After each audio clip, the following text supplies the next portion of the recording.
Well, hello, everybody. I think it's time for us to start. Most of you know me. I'm Paul Monroe. I'm in the sociology and anthropology and criminal justice department. And now I am vice chair of the college council. That's right. Chair of the vices, I don't know. But I'm here to introduce our provost, Melanie Perot, and I think I've never been asked to do that before, and I don't think I'll ever be asked to do it again. So I want to say two things before we start. One is I think I met your car before I met you. I came to that's nothing too bad. I came here early because I was going to turn in a test to the testing center, and it was a big empty parking lot, and you had just started as provost, and I was walking to the thing, no cars, and all of a sudden I see this car, the only car. It's like a 4Runner or something like that. It was a spectacular Pontiac G6. All right. Okay, all right. Yeah. Well, maybe it was the Maybe it saw was some of the that. tender that Yeah. needed to get out of the spot. But it said reserved for provost at all times. So I thought, oh, I Yeah, thought you were the first person that worked that day. well, I mean, that's generally the case, right? Yeah, that was incredible. Yeah, The other thing was, just before, everything collapsed, for the pandemic, we got an email, I don't know if you remember it, it was March 11th, we got an email, from Melanie. And, it said, it said a lot of things like, do the best you can and all that sort of stuff. But, the one thing that really framed it for me was, this is an opportunity for us to model resiliency and a positive attitude and adversity, stuff like that. I was like, wow. Okay, that really did reframe it for me. And I thought, okay, put me in coach. I'm gonna give it a try here. So I really appreciated that. thank you. Now the floor is yours. I'm Yeah. gonna move on. Thanks for saying that. Yeah, you just brought back flashbacks a little bit. Yeah, but I mean, that was a heck of a time to, all of us who were here, and I appreciated the resiliency of the fact we talk about it all the time, but the amazing turn that everybody did.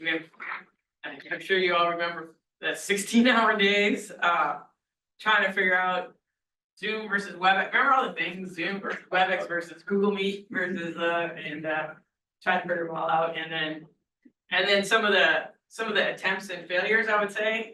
One of the things I was so sure that we would be able to do that double delivery, but use that. Have people here, teach there. I was like, yes, it's gonna work. And as it turns out, those of you who tried it, I mean, that was hard. So I was, as it turns out, wrong. Not the first or the last time on it, but what I appreciated is that people tried it and did it with good faith and in the interest of best serving our students and your academic fields, and that's really part of what makes Towson what it is, that willingness to take a shot at something in service of the students and in service of academics. And then also, I think, reflecting on it and going, it didn't work. And so not continuing to beat it at a horse and saying, well, just figure it out, keep doing it, keep doing it, keep doing it. When you try something and it doesn't work, you write your article and say, hey, guess what? That thing didn't work. There's a publication, right? And then you move on to the next thing. So thanks for bringing that up. So I wanted to just say a few things first, and then if you've been here before, obviously just opening up for a free for all for any questions that you may have. So generally I start out with talking about enrollment and budgets and where we are as an institution. And so on the enrollment front, we came in with census a few weeks ago, and we did miss our target by about 100 students. Largely this was the transfer student issue that we know continues. And then we think there was probably some nugget of it from the FAFSA debacle. So we had record number of applications. In all honesty, in March, we were seriously sweating where we were gonna put all the freshmen. Like, we really thought there was gonna be a danger of 3,500 freshmen. We thought we would overshoot it that much. And we were literally talking with folks uptown, can we rent your hotel space? Like, we were trying to figure that out, and then it just stopped. Went, so all the late enrollment that we're used to having completely disappeared. And that was, other institutions all over the country, of course, had that same phenomenon, and so. Our best guess is it was the FAFSA mess. Hopefully, they've figured it out, they were trying to roll it out again this month. Imagine this time around, they're gonna beta test it. Which, I mean, it's just amazing to me, astonishing that they just threw this thing out there, not having tested it, and then. I mean, they always break, and that broke, so hopefully, that will be fixed. So as a consequence, we do have some, budget challenges. Nothing like you've seen if you read the Chronicle. We're not, sending out 100, I think it was 100 faculty at Portland State. Just got notified they're getting laid off. Nothing at that level, whatsoever, but there's gonna be some belt tightening. I think you've already seen a little bit of it. We were asked, the USM got a 1% budget cut, this year. And so we were all late, right? We got it, I think, in August. So we all had to kind of scramble and figure out how to kick back 1% of our budget.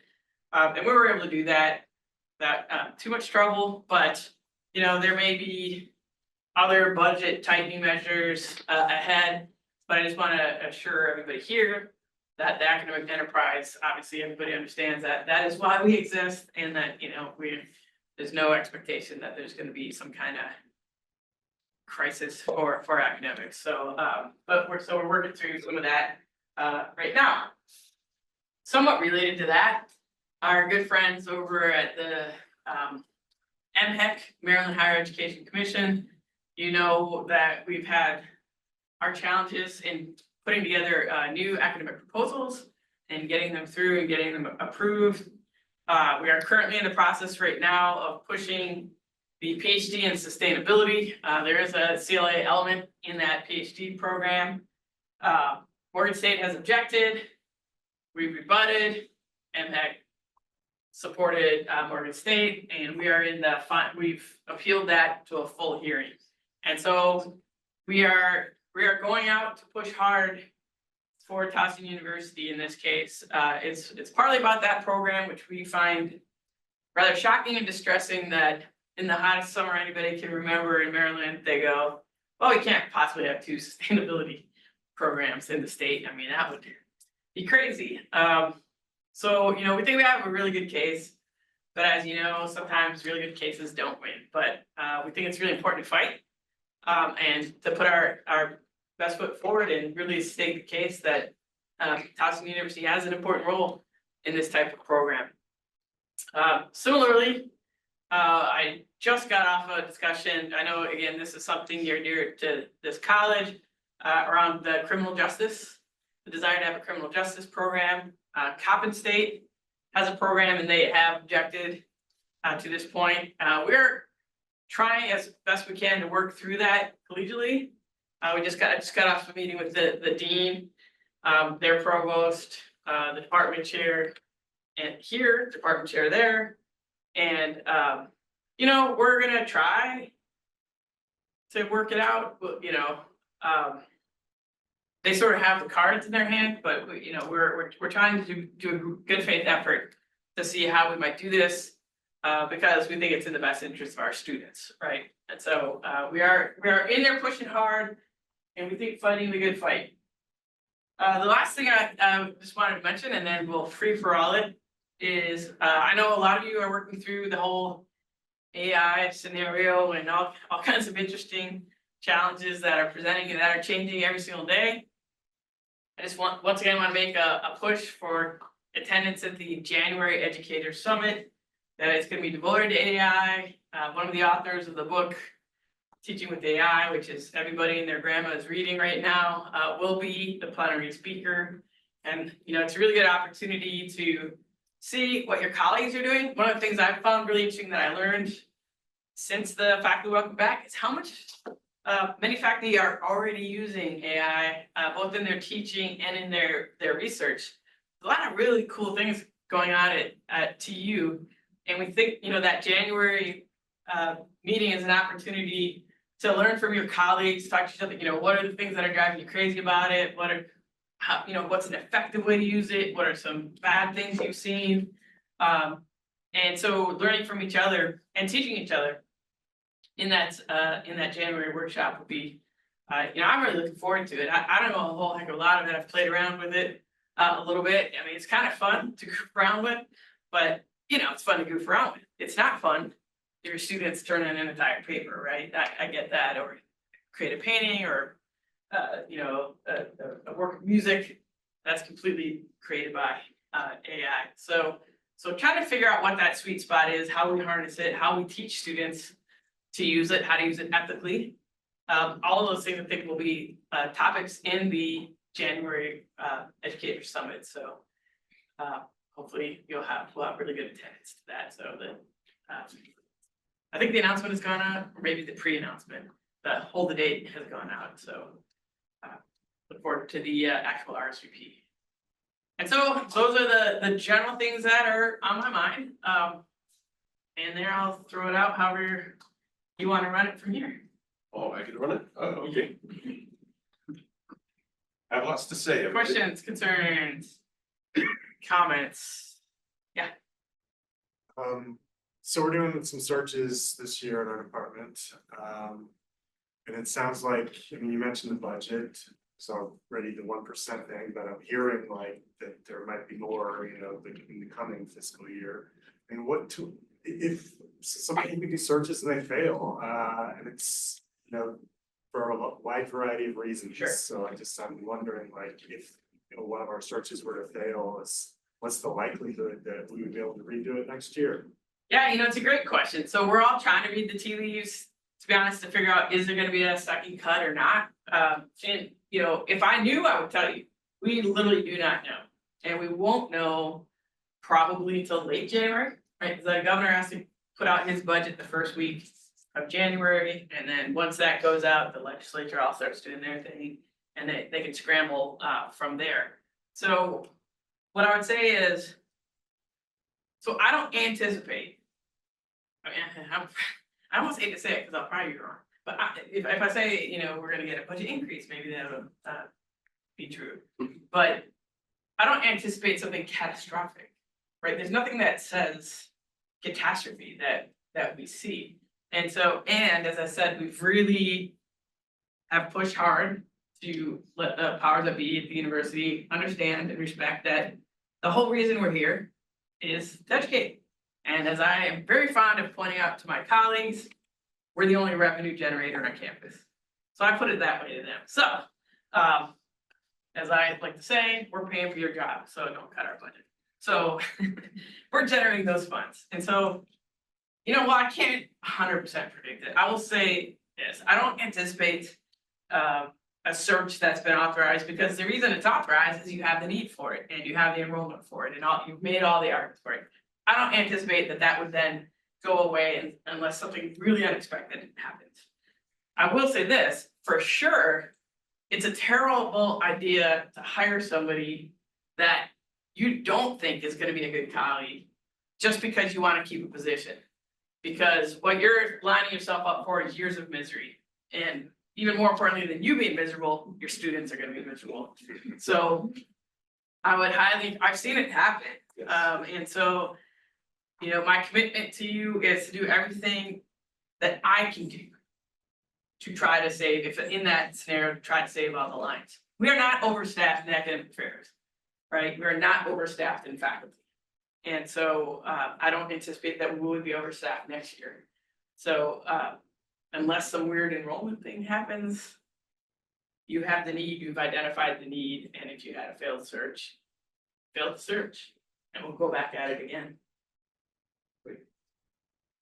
Now, let me say that sometimes you fail the search fails because how you put it together maybe isn't where people are, and that, I would definitely ask the department, hey, reflect on it. Why did it fail? Did you have too many subfields? Those sorts of things. So you might take it and tweak it.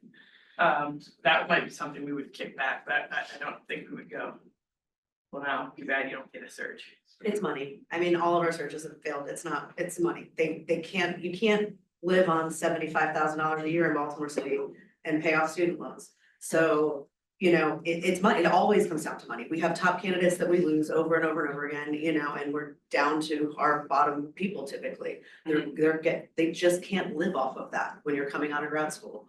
And that is what it is coming down to over and over and over again. And I don't think it has anything to do with our processes, other than when something gets approved really late, like it did last year, where they wanted to know final enrollment numbers before they even approved. Now we're a month behind every other university, but our search teams are amazing. I think you guys do the best work, and so it is not our processes to reflect on, it's my experiences.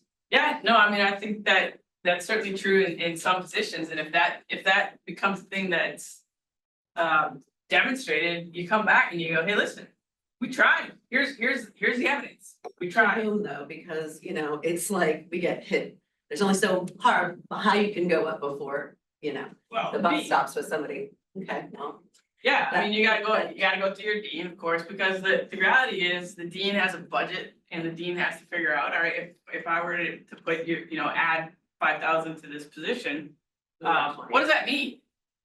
What's that? I said more like 20. I mean, Well, I'm just thinking about a particular. I will say position. this, We're like- I will say this, maybe you had a candidate that just isn't right, because here's the thing, we're hiring computer science faculty at less than that, and we went 6 for 6 last year. And so I will tell you that there are, if somebody's coming in here and expects an R1 salary, this is not the institution.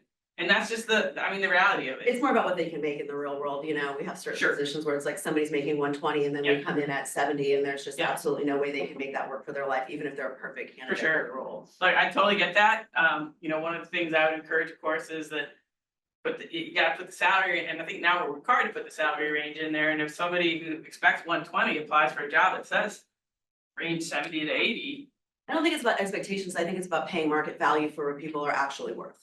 No, I get it, but we have to work within a budget, and the reality is, if we hired that person, let's say Dean Chulis goes, well, I have 20,000, I'll just put it over there. The very next thing that happens is all the colleagues come in and go, I just got jumped by an assistant professor, so your $20,000 decision is now a $400,000 decision for Dean Chulos. I hear you, but if it's market, you know, we've made market adjustments before. Sure, and so what I'd say is you gotta come make that argument, and we have made those market adjustments, so there are people sitting here in this room that have seen their salaries go up $20,000 in the last 18 months.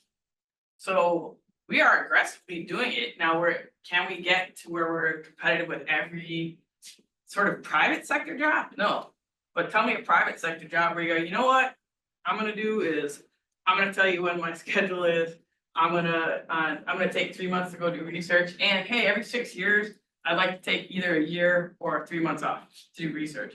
There's other things we have to sell besides, and I'm not diminishing, and we can talk about what might be an aggressive, you know, what can we do? What's a reasonable counteroffer? We should be counteroffer, but there are some that are unreasonable based on what the rest of the department is making, because it just takes off faster than, you know, you realize the broader perspective. But there are things we can do. What are some startup things? Can we increase your startup package? Can we offer you a reduced teaching load for the first year, 2 years? What are the things we can, you know, commit to a research package that sends you off to your conference in Paris every year? You know, there's those kind of one-time things that can also add to the attractiveness of a position that doesn't result in the exponential salary growth that would happen if you jump.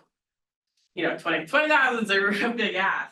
So, you know, 5,000 is a reason. If we're losing candidates over $5,000, call your dean, call me. Call your dean first before you call me. And because from my perspective, that's a silly decision.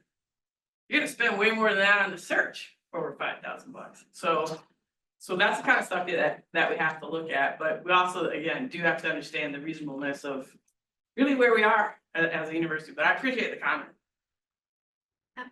Yeah. So when an institution objects to, like, say, Coppin objecting to the fact that Towson is one of the only USM institutions that doesn't have criminal justice, right? Other than UMBC, but they don't give a rip.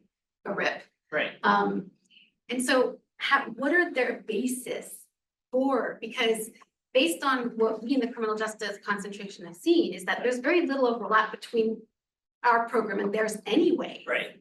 And so, and the fact that we are the only institution that doesn't have one. Yeah, listen, it's super tough. And so their argument is, again, I literally just got off the Zoom where we're trying to, again, plead the case. Their argument is, and I'm sensitive to this argument, to be honest, that we are located so close together that, their fear, their concern is that if we have our own criminal justice program, their criminal justice program, we will take students from them. I will tell you that we have offered up all kinds of solutions to that, and we'll see, maybe we'll be fortunate. I've said we would cap at the current number of students, we would not do active recruiting in the city of Baltimore, we would not separately advertise the program. So we're trying to be as creative as possible to give them the assurances that the existence of our program doesn't take away from theirs. And so it's difficult when you're a 2,000 student institution and you think, what would be the impact to us? So I just said, hey, we missed by 100 students and yet we didn't lay anybody off, right? If Coppin misses by 100 students, they're laying people off because it's just a much bigger hit. And so from their perspective, if even say 20 criminal justice students who otherwise would have gone to Coppin come here, that's a big loss for them. Now, the hard thing from my perspective is, how the heck do you prove that? Like, how do you prove they would have otherwise have gone here? I think criminal justice is just like English. Everybody should have it who wants it. I also think that's true of social work. My perspective is I never object to an undergraduate program, period, because the reality is, and the research will show this, is that students generally apply for undergrad to the institution, not to the program. And what are we doing when 60% of students change their majors anyway?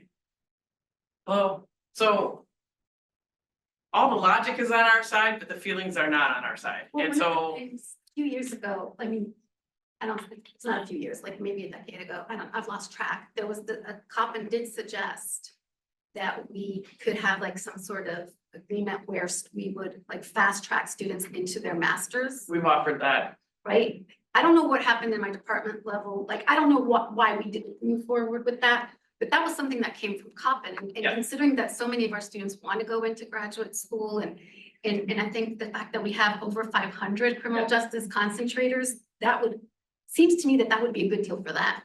Yeah, we offered that up as part of our package. We're trying to put together the most attractive package that we can, that we believe really does protect and serve both institutions and more importantly, serve students. And so we'll see, we've done our level best and we'll keep trying. And the reality is, if it doesn't work this year, I mean, I'm not giving up. I'm not a person who gives up. And so if it doesn't work this year, we'll try again, we'll just keep trying until eventually it sticks. And, part of what my hope is that, Coppin's got a dynamic president who's doing great things. And I think if the institution gets on good footing and gets that feeling that this isn't a threat, that we can work together, perhaps we'll get a different outcome eventually. Would it be better if we started off with a minor? So minors, there is no objection. You I can know. do That's a why- minor. That's why I'm like, if we started with a minor and then, There's literally no objection process. Anybody can do any minor anywhere. And so that's a completely internal decision. So yeah. On a related note, just sort of radio commercial, UMBC has some sort of GIS program that, I mean, I don't know, do you know how long they've had this? As far as I know, I haven't heard of it, and that's kind of cutting into our ability to teach GIS at a graduate level and So there's no new graduate program, if they haven't put anything new, if there's anything, so like I said, for an undergraduate, my perspective, we're not objecting. Every once in a while, we might ask a question about it, but we just don't object. At the graduate level, however, people do graduate apply to certificate. programs. Certificate. So if it's a certificate, then there is no objection process. That might be how they got around it. But we do, so any new graduate program that even smells like anything like ours, we immediately send out to and say, hey, what do you think? Should we object to this? And so if that happens, just understand we are doing that in the background, and we'll always ask that question. And sometimes people say, no, we got more students than we can handle anyway, or no, this really is different because of X, Y, Z. And then really how it's supposed to work is, so let's say, you know, these programs do duplicate. The way ideally it works is that the programs talk to each other and you say things like, hey, what if we capped? What if we changed it this way? What if we did this focus? And you try to work it out collegially. And I'll say 9 times out of 10 that works. And there's just a small number of cases where you can't come to that agreement and it has to go to this other kind of nasty system. Yeah. I have a faculty member, I'm just gonna give you a little story and then ask you a question. Okay. So this week I did what a lot of people do, which is email a couple people and say, we need to set up a meeting to talk about this. It was a handoff of a large service position in my department from one person to another. Give me some common times, figure something out. One faculty member responded with, can we meet next Friday? Period. This week has eaten me. Period. And that's really sat with me because I think it encapsulates in just a few words what I've heard from so many faculty, not only in my department, but in the entire college. This semester has eaten us. We feel really overwhelmed. I know that Towson has a new Center for Student Wellbeing, so I'm wondering what you and your office are thinking of. I know you suggested schedule send or email, which is great until you get like 20 emails at 8 AM the next morning. Shift your time, so. Right. So I've learned that you can change the time on it, so yeah, but yes. But anyway, what's the provost office doing or thinking about in terms of some more radical or intense ways of addressing faculty well-being? So I mean, it's a great question. There's and as we kind of talked about, there's not what I will acknowledge is there's not a great answer. Because when somebody says I feel eaten by the semester, to be perfectly honest, I don't know what that means. Because I think for each faculty member, there's probably a different explanation, right? That in this class is driving me crazy, the workload is nuts, my research isn't going as well, my service load is way bigger than I had expected. And so if there were kind of a magic silver bullet that would say, here's the thing, I certainly would welcome that and love to know what that is. But where we are trying to be responsive is, you know, a few things I think that we've done in recent years that I hope are helpful. And so one is reducing the teaching load. So when I got here, there was a 4-3 load and the word was that it will never change. Y'all, some of you in this room told me it would never change. Well, it did. And we didn't do it by just faking it and cranking up class size. This was an actual reduction in workload. And so I think that's important to note. This is not a normal thing that's happening at every institution in the country. So it's not that we're not attentive to it. We know that faculty were overworked here and in many cases continue to be. So when we sort of look at what that means, I guess I need it to be disentangled a little bit because I don't have a singular solution. And I think that solutions towards this are probably better served more locally. So what I would say, because you understand better what the individual issues are of the faculty. So I could come up here and go, here's what we're gonna do, everybody. We're gonna start an exercise class. We're gonna do no classes, meet between 3 o'clock and 4:15 on Monday and Wednesday, and that's gonna be your department. All departments will have meetings then or whatever, so it doesn't get spread. Like, we could do something like that, but I don't know that that is the right solution, because there's still gonna be people who go, well, that doesn't help me.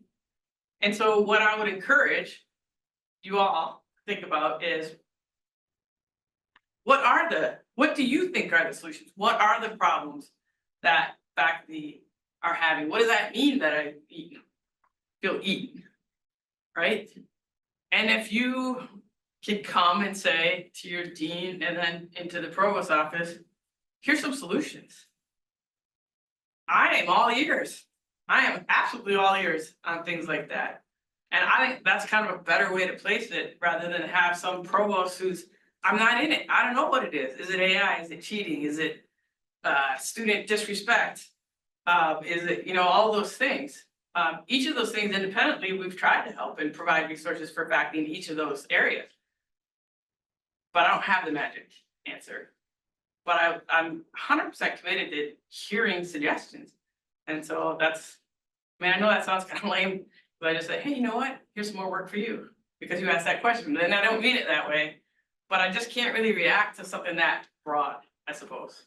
Yeah, I mean, I think in response, the 3-3 teaching mode is a way of acknowledging workload, but it doesn't account for the vast expansion of work that goes into teaching each individual student. So we might have fewer students, but teaching the students we have takes a lot more time. Because the student body has changed, is that the And feeling? AI and post-COVID. for and- sure. Yeah, so I think, you know, going back to that, well, we're now on a 3-3, yes, but we're on a 3-3 in a very different world Yeah. than we were when we were on 4-3.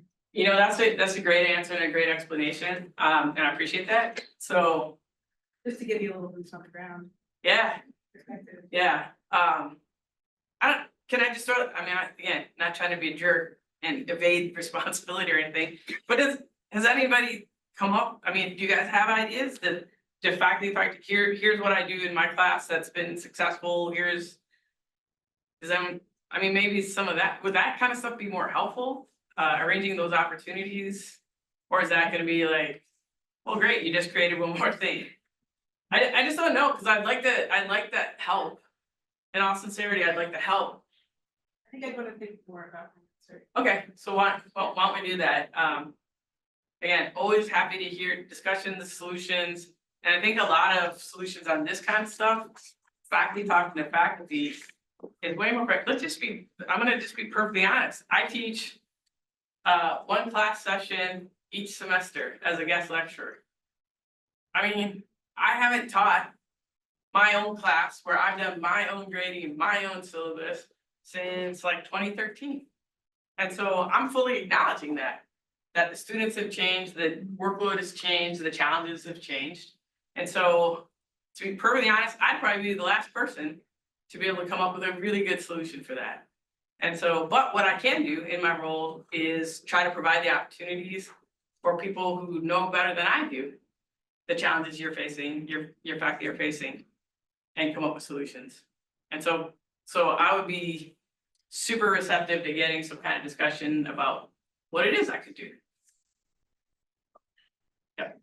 For me, it's also, I think, an issue with advising, because like, you know, the 3-3 plus 40 advisees Mhm. plus the stragglers isn't really much of a course reduction. Yeah.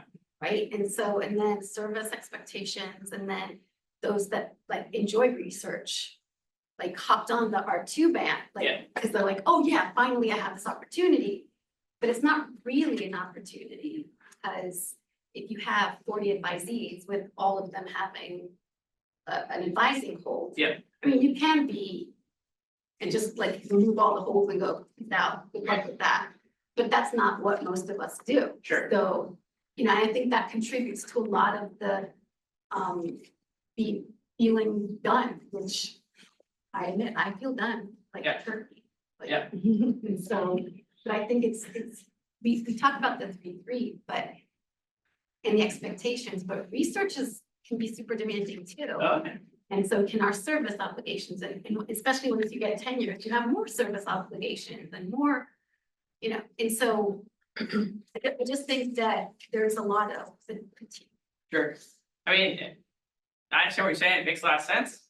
Some of the things I would encourage everyone to do is have these discussions within your departments and within the college and say, let us look at a reasonable workload expectation, and are we asking too much of service? Right? If we are, or if it's unevenly distributed, let's ask that question. And you know, what is that? So there's something that's completely within the control of departments, right? And when it gets to our area, when you're doing your PTRM thing, we look at, did you do what the department says is acceptable service? Not what I say, I mean, what I know. So if your department says, check, this professor has done the service that we would expect. I'm like, all right, good. And so maybe some of this is internal expectations that you all ought to talk about and think what is reasonable, what isn't. What are your strengths? Maybe this semester I do, more on, or this year, more on service and less on this, and try to get that work-life balance back in kilter. I'm always surprised at people who don't take sabbaticals when they're eligible. I find that shocking. Y'all take your sabbaticals. It's a beautiful thing. And again, it's only every 6 years, so it's not going to be a life changer. But if you're gone 10 years and you haven't taken a sabbatical, I'm here to tell you, take a sabbatical. So some things like that, I guess I would think about a little bit. But what can you do internally? How can you in your departments, how can you in your colleges kind of look at what we're doing to ourselves? And I will tell you, you may not, but I still consider myself faculty. We do so much to ourselves. And in these jobs, we have more control over our work life than any corporate job out there, any job outside of academia. We have more control, we as a collective. And I'm always amazed at the things we do to ourselves. Y'all, if you're making your department do all kinds of crazy reports, stop doing it. Simplify. So I always tell our job is to simplify. And we've been trying. We aren't great at it, but we're trying. That's our approach. And maybe that's something we could all look at and what is reasonable? But these forms, these documents, why are they so darn convoluted? So some of that might help a little. I don't know.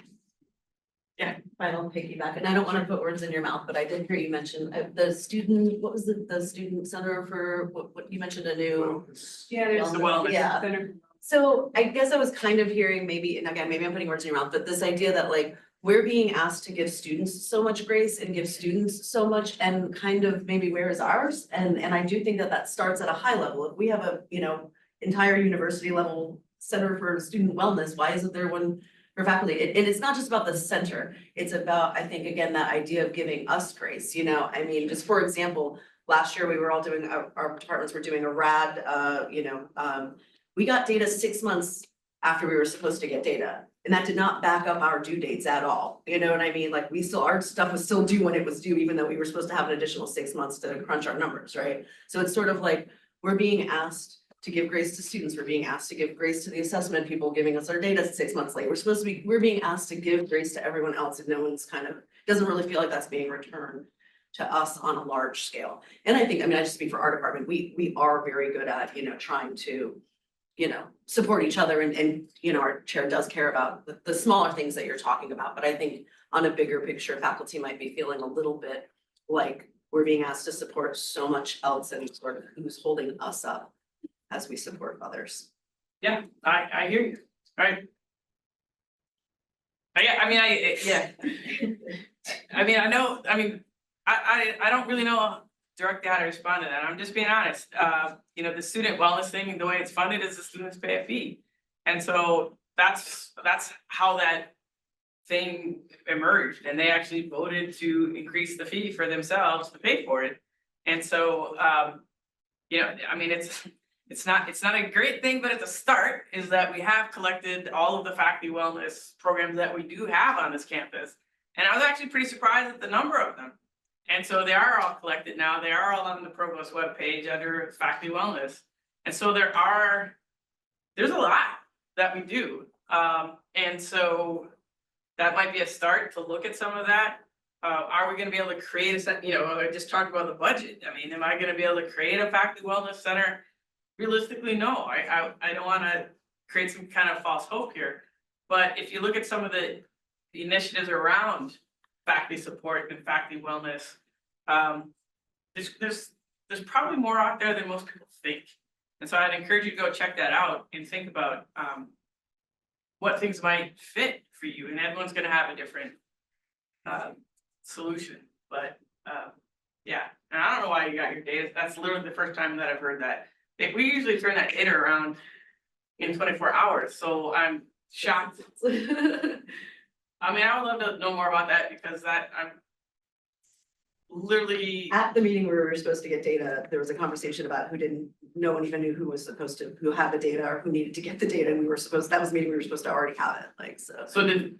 I mean, all of our routes got submitted, it's fine. Sure. You know, But did somebody not submit well, we can talk offline, but I mean, I would say that one of our strengths is how quickly our IR department turns data around. They turn around, they're Johnny on the spot on this stuff, so I'm very surprised at that and disappointed to hear it. And so I don't know, it sounds like there was some again, kind that's of, just one example, but Sure, just sure, where sure. of us, kind of not being given any leeway when we give, are being asked to give so much leeway to students. yeah, I mean, unfortunately, those deadlines aren't set by us, but certainly it's disappointing to hear that happened. That's literally the first I heard of it. So, sorry. It's everyone. Yeah, no, I'm sorry, Yeah. I said, our job is to try to, believe it or not, we really do wanna make your lives easier, we really do.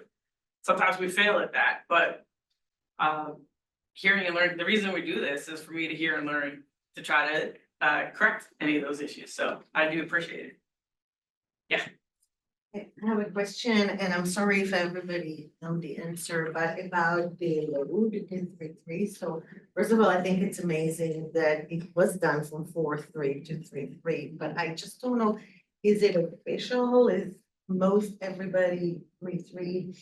It is official, Dean Chulo, Yeah. did that email go out? But also, Yeah. does it change the ratio? Like when you did 4-3, maybe you were 70% teaching and then 15 and 20, 50, what? Yeah, Does this change? changes Do it. we expect to do more service and So- or is it all about scholarship or still people there for 3, it's definitely not clear in our department.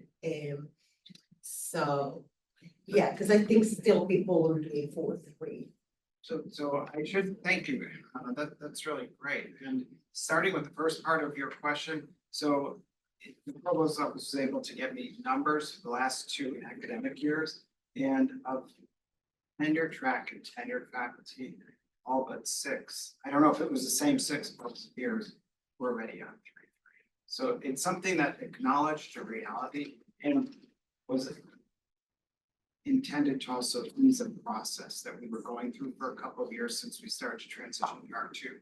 So the dean's office, not me, but Karen, I believe Elena, and then a group of 5 chairs in the college put that together. Because the chairs also work groups, so they're doing that. And there are more details to come. It does have to be a balance, percentage has been So discussed. is it like 3 courses or 60%? So we're working. It's gonna come really soon, but they weren't quite ready. We thought it was really important since last year. The chairs asked if we could move the submission date up, and it was fine. But we're not ready. We want to make sure we're pushing the date back, at the same time acknowledging reality. That was really important for us. Every workload reading is different for faculty. Yes, I realized I was looking, is it in general? They are absolutely, Okay, that's they have a very. target, but we want to be very thoughtful. And let me be, maybe this will irritate you guys keep saying this, but those kind of numbers are a little fake in it. Now, let me just acknowledge what everybody thinks, right? They're kind of fake. Aren't they? I mean, they are, because let's just be honest, like when you go, I'm gonna do 10% of my time in service. The hell does that mean? I don't know. It's just it means I'm gonna do some service. But that my majority of my time is gonna be teaching, and a significant amount of my time is research. So no one's gonna sweat it, to be honest, at certainly at the provost level, and I imagine not at the dean level either. If like don't like to take some of the stuff off your, like the things that we do to ourselves that drive me bonkers is don't fight for a half hour over whether it should be 10 or 15%. Oh my God, who cares? No one's gonna measure that. To be perfectly honest, no one's gonna measure that. I was thinking, do we say thank you for Yeah. really changing? Yes, the do, law? say thank you, please. Please just say it's Or amazing. Is it Yeah. like, are we expected now to do a whole lot more in return? So No, that's- so look, Thank you, yeah. that's- You're welcome. But we are trying to, look, I've said it all along since I got here, we were at R2 University, y'all were doing it. You just didn't have the support.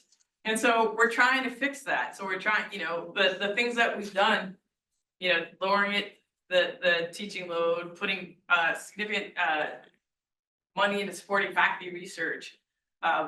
really jack that up significantly. These are things that are all done to support faculty and I'm not looking for a thanks, but it's just, I just want people to know about it.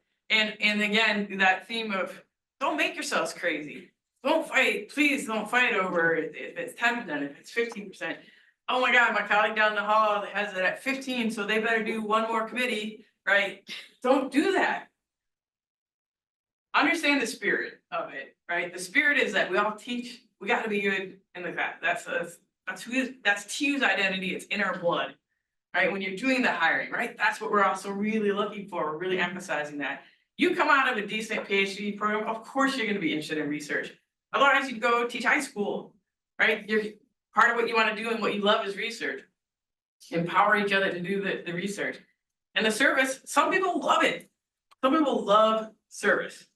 Other people could take it or leave it. We'll have to do some, because we have to share the load. But the worst thing I think that we do in academia is we bean count. And probably some of it is because we make you bean count, right? Because and honestly, if it were up to me, we wouldn't be doing any of these darn reports, because I think they're crazy. But we have to do some, we have accountability measures. But don't bean count each other. That's how you make your lives miserable, and that's how you increase your own workload. You know, let me be the irritant in your life, not your colleagues, right? That's one thing I would just strongly encourage is how you think about how your department operates and how your college operates and how you can simplify the work that you ask each other to do.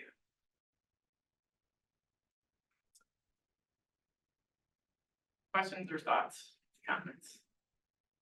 I'll ask another question. But yeah, let's go in the back first, because some. What, where? Jack. Okay, It's a question about advising, so I would say 5 years ago and prior to that, it was a model where. In some departments where if you did a lot of advising, you could have a course equivalence, we called it. And then, you know, a few years ago, I mean, I remember an event like this where you said something to the effect that we thought. Every faculty member should do up to 25, maybe 30 advisees. That's just part of the normal workload. And so that kind of, in our college, I think that just redistributed things a little bit, so the course equivalences went away for the most part, and that got the advisees kind of got distributed amongst all the faculty. My question is, so I think one thing that sort of happened is we learned that there are some people that don't like doing advising. Sure. And aren't very good at it. And I think it's beneath their education level. I hear that sometimes. I'm clicking to remove holds and stuff like that instead of doing research that might be able to get a grant out of Or it. even career advising, you know, that removing a hold isn't even as good as giving career advice to students, yeah. So I'm wondering, what's your thoughts about that idea of, should it be distributed like that? Yeah.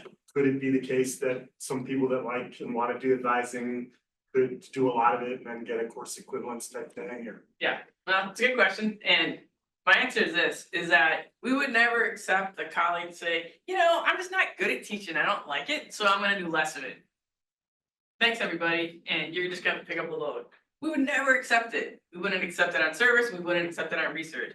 Yet for some reason, we've accepted this on teaching or on advising. By the way, when you look at all the documents, it says teaching and advising, they're together. For a reason, right? Advising is teaching. From my perspective, good advising is teaching.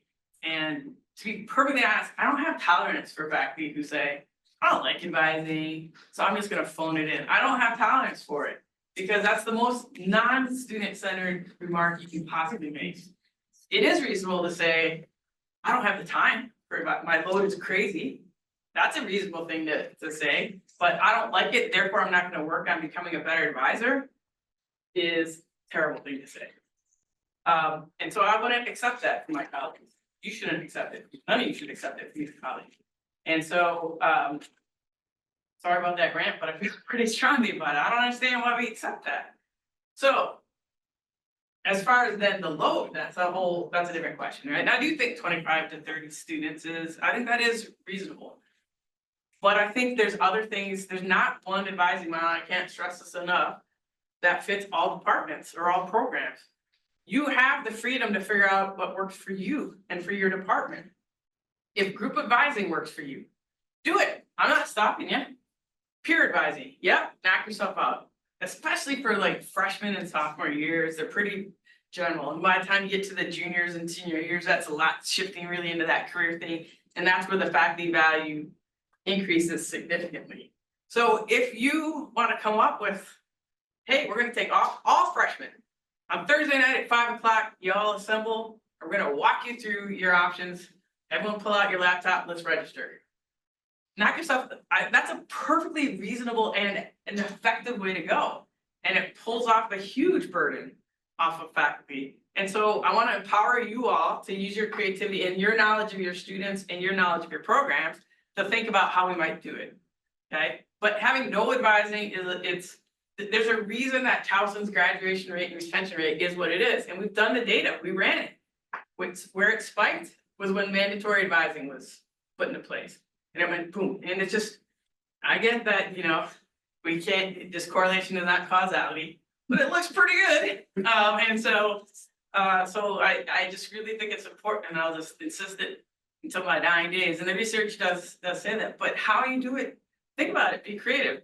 I think here's an area where AI is gonna be massively helpful. To be perfectly honest, I would expect that 2 years from now, we're gonna hand an incoming first-year student a 4-year schedule.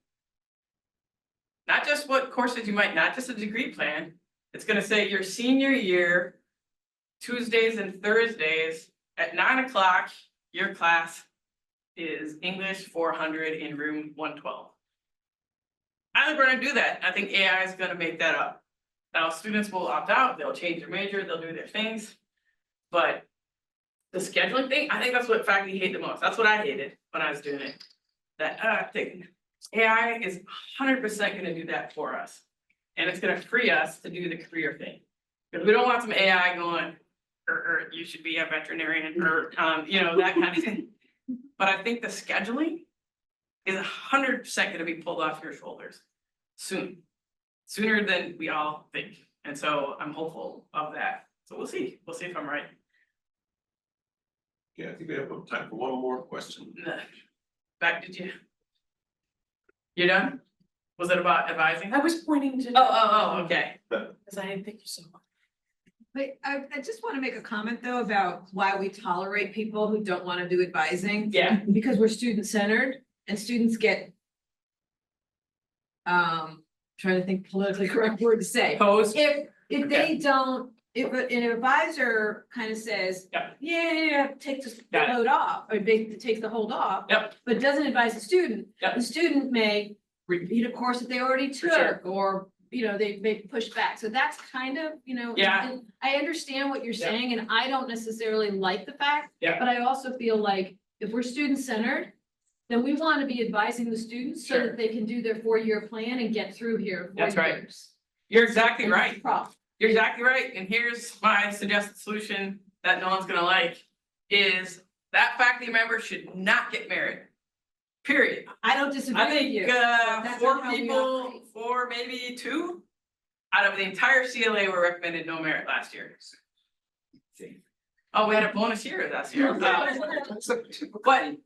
if you say this is what we value and we value student-centered behavior. I mean, I would call in, and I had to call in faculty members, say, do you understand that your mistake here in advising, we all make mistakes, I get it. But your mistake just cost this student a whole semester, thousands of dollars.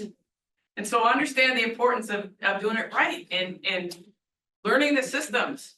I'm telling you, with the systems that we have, with the technology we have, I could advise any of your majors what class to take next year, and it would absolutely get them to graduate. What I can't do is say, oh, you want to do that specialty? Maybe you should take this class over that class.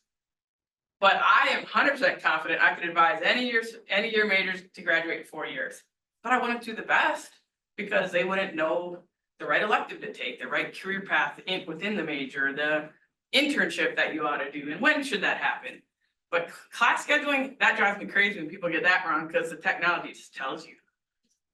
But I also feel like with Jeff's question, which was the issue of, and And what I heard from you saying is 25, 30 advisees seems reasonable. Yeah. But what about the faculty that has 50? You shouldn't. But we do. So because this our is where- major is so big No, and I we get don't it. have enough faculty. So these This are- is what happens. Yeah. So So, that's, right, so I've looked at the number of majors and I've divided by full-time faculty. And I think there's maybe one department that should, if students are distributed mathematically correctly, cannot hit that 30 number. And, sorry, go ahead. yeah, but if you just divide it by number of faculty, we have faculty that are graduate faculty only. They're not gonna advise undergraduate, so it's not the Sure. total faculty. Yeah. It's total No, undergraduate. it's a faculty. great point. It's a different point, so. It's a great point. And so, my commitment to you, and we've done this in a whole bunch of departments, is if you can demonstrate that, we're like, one of the best solutions that we found is, all right, what we're gonna do is authorize a lecturer position that in your department, that's gonna take either a half teaching load, or you can just teach one class, and we'll take on 150 advisees. And that's been a really effective way to reduce that number overall. So certainly open to that, and there's no world where I would say it's acceptable to have 50 advisees as your official load. You can't do it. And that is not a student-centered approach. And so if we're in that situation, let's fix it, right? And so absolutely. All right, everyone's running to go teach class or do whatever. So I thank you all, really important discussion. I appreciate the candor with which you approached this and gave me a lot to think about. So, thanks. Yeah.